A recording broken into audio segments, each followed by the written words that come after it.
as a result of the unfortunate charges lodged by APD against Chaka Zulu. We are here today because yesterday we learned that TMZ would be running a story about the shooting, and that their story would include certain aspects of the video footage that was captured that evening and some analysis to that footage. In fact, some of that footage, even before TMZ aired it, had been circulating on the internet with some analysis. Of course, as members of his legal team, we had the benefit of having that video surveillance footage for the last several weeks. We knew exactly what was depicted on it, and so we knew exactly what it stood for. We've also had the benefit during the course of our investigation of interviewing several critical eyewitnesses who were at the scene that day, actually saw what went down, what was said. And so we've had the benefit of those interviews during the course of our investigation, and that is also important. Given that the video of the shooting is now circulating on the internet, we felt compelled to have this press conference because there was some reporting, frankly, depicting the decedent as an innocent bystander, and we wanted to make sure that the record was straight. First, the video posted by TMZ is identical to the video footage not only that we received during the course of our investigation, but that APD obtained on the first night of the shooting, on the night of the shooting. TMZ's analysis of the footage is also accurate. That is to say, the decedent and other members of his crew viciously and violently attacked Chaka from behind before a single gunshot was fired. To put everything in perspective, it is important to recognize that the establishment they were at, apartment 4B, was a local restaurant, and that Chaka and a business partner of his were renting out that establishment every Sunday several months prior to this incident without issue or complication. In other words, Chaka on that evening was at his place of business. After the decedent and his crew arrived there at the establishment, they parked their vehicles in the VIP section and eventually entered the restaurant. The video footage reveals that they were in the restaurant for less than 10 minutes, only to come back outside demanding that they be refunded the money they paid for VIP parking. This establishment, when you got there, you had to be invited there. You had to either have a passcode or personal invitation of Chaka and or his business partner.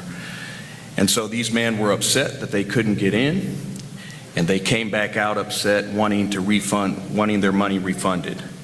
Shortly after the decedent and his crew exited the restaurant, Chaka, along with a friend, exited the restaurant. He had just received a call from a special guest who was coming to the establishment, the restaurant that night, and he went to go greet his special guest in the parking lot.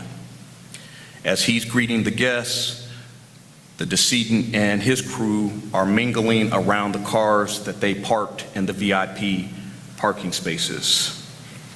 At some point, Chaka and his special guest and their company began to walk toward the restaurant to go back into the restaurant.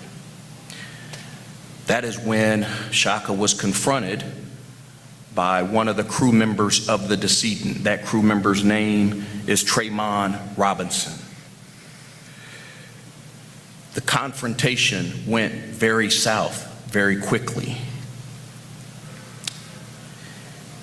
And as a result, Mr. Robinson began to reach for his waistband.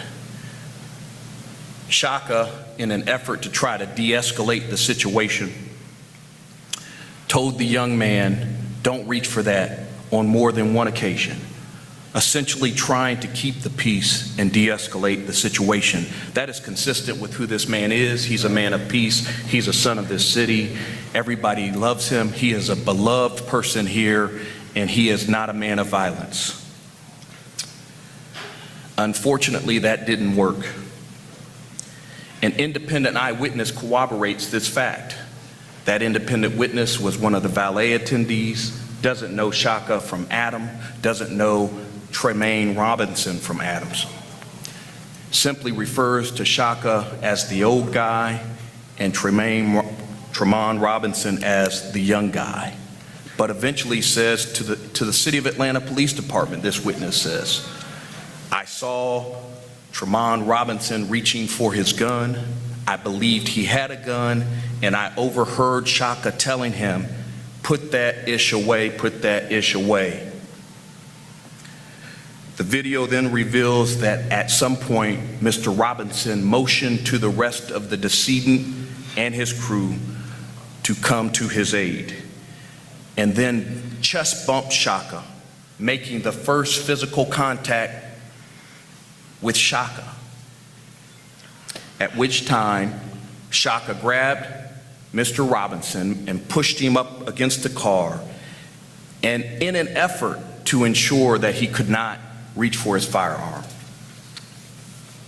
Seconds later, Chaka is viciously attacked from behind by the decedent and his crew, and in fact, the decedent is the second one to punch and kick and stomp Chaka as he falls to the ground, seeking to take a posture of coverage as he is at this point defenseless, fighting for his life.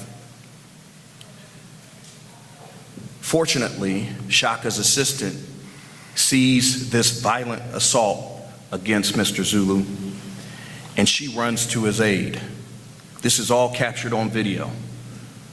She jumps on the back of the decedent as he is kicking and stomping and punching Chaka, and begins to hit the decedent in the head and about the head, so much so in an effort to defend his life that it causes the decedent to focus his attention on her and turn to her.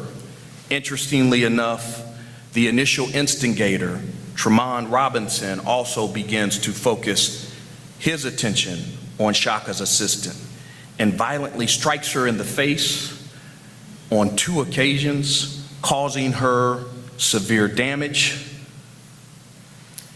and causing her to fall to the ground.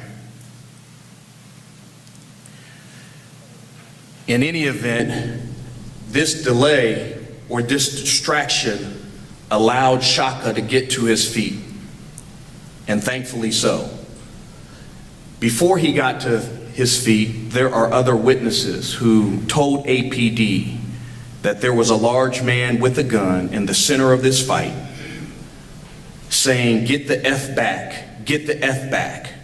And I can tell you here today that on that evening, while Chaka was on the ground and he heard those words, he thought that someone was trying to kill him. Why on earth would they need to get back and or clear the path other than to shoot and kill the person that they were attacking? In any event, Chaka gets to his feet in an effort to get back into the restaurant. But the fight's not over. It's a continuous event, and ultimately, as he gets to his feet, the decedent and Tremaine Robinson are right there charging Chaka to attack him again. This is after they have violently attacked Chaka's assistant. In fear of his life, knowing that the people who attacked him from behind were still in his path to safety, Chaka discharged his weapon lawfully and in self-defense.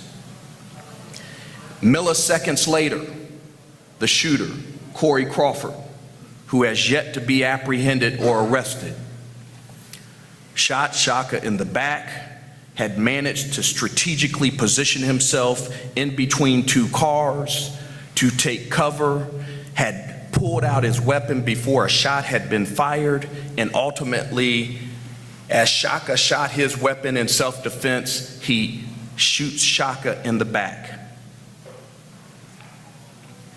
Chaka, based on the adrenaline, doesn't know that he's immediately hit, but eventually knows it and eventually is able to get inside the restaurant. That is where his family and his friends call 911 and attempt to render aid. He is rushed to the hospital after having blacked out, and according to the medical professionals at Grady, he almost lost his life that night.